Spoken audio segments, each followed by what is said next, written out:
আসসালামু আলাইকুম ভিউয়ার্স, আজকে আপনাদের সামনে মারিয়াম কিচেন থেকে নিয়ে হাজির হলাম নতুন আরেকটি পিঠার রেসিপি, জামাই পিঠা বা ফুলঝুরি পিঠা। এই পিঠাগুলো একদম খুবই মচমচে এবং কুরকুরে। চলুন তাহলে এই পিঠার রেসিপি শুরু করা যায়।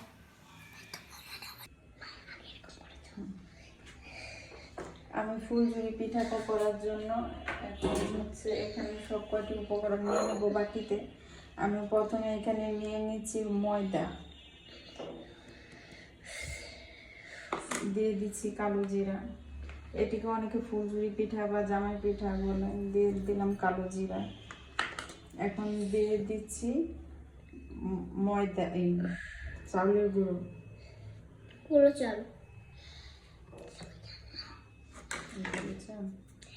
দিয়ে দিচ্ছি চিনি। চিনিটা আপনারা আপনাদের মুখের অনুযায়ী দেবেন, মিষ্টি অনুযায়ী দেবেন।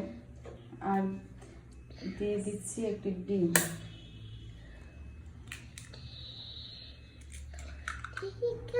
দিয়ে দিচ্ছি সামান্য পরিমাণ লবণ।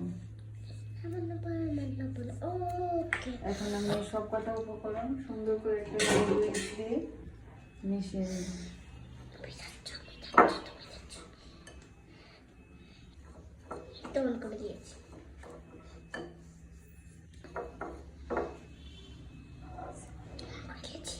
এখন আমি এটাতে দুধ দিয়ে দিচ্ছি। দুধ দিয়ে এটাকে আমি মিক্সড করে নিই। আমি একবারে সম্পূর্ণ দুধটা দিইনি, অল্প অল্প অল্প করে দিয়ে এটা করে নিই।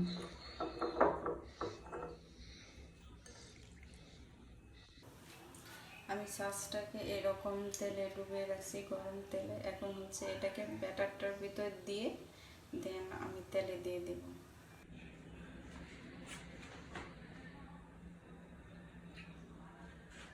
আমি এটা সম্পূর্ণটা ডুবাবো না, অর্ধেক ডুবাবো। ডুবে এখন আমি এটা তেলে দিয়ে দিচ্ছি।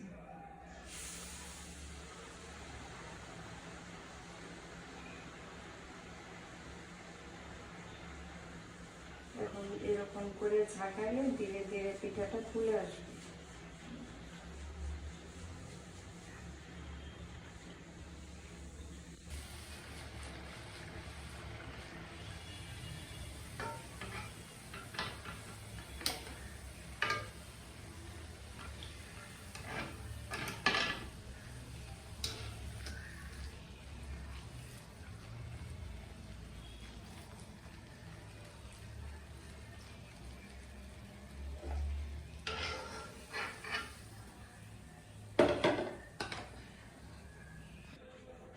এখন আমি আরেকটা নেব, নিয়ে আরেকটা করব।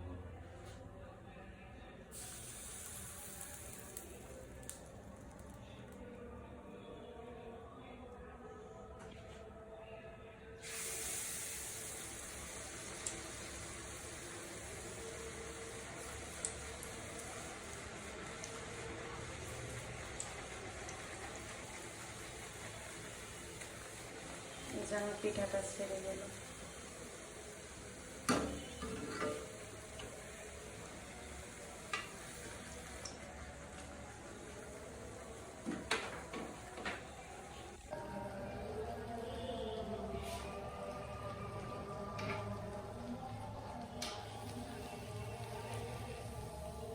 আমি এরকম করে সব কটি পিঠা ভেজে নিব।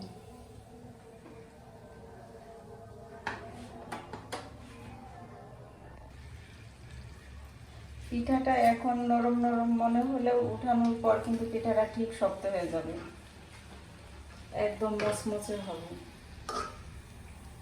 আর আপনারা যখন পিঠাটা ছাঁচ থেকে ফুলে যাবে তখন ওটা আবার ওই তেলে ডুবিয়ে রাখবেন, তাহলে আর পিঠা খুলতে সমস্যা হবে না।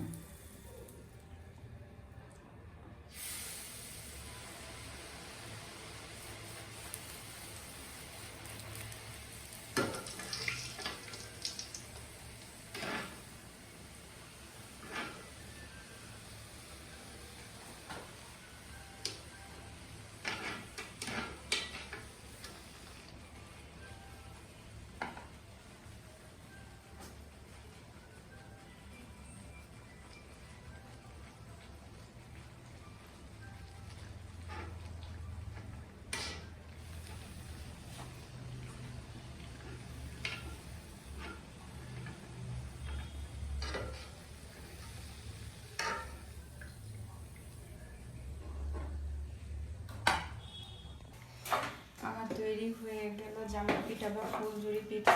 যে কোনো মিশ্রণ নিয়েছিলাম, এতে আমার এই কয়টা পিঠা হয়েছে। সবাই বাসায় ট্রাই করবেন, কেমন হয়েছে কমেন্টসে জানাবেন। ভালো লাগলে ভিডিওটা শেয়ার করবেন। সবাই ভালো থাকবেন, সুস্থ থাকবেন, নিজের যত্ন নেবেন, প্রাণ খুলে হাসবেন। আল্লাহ হাফেজ।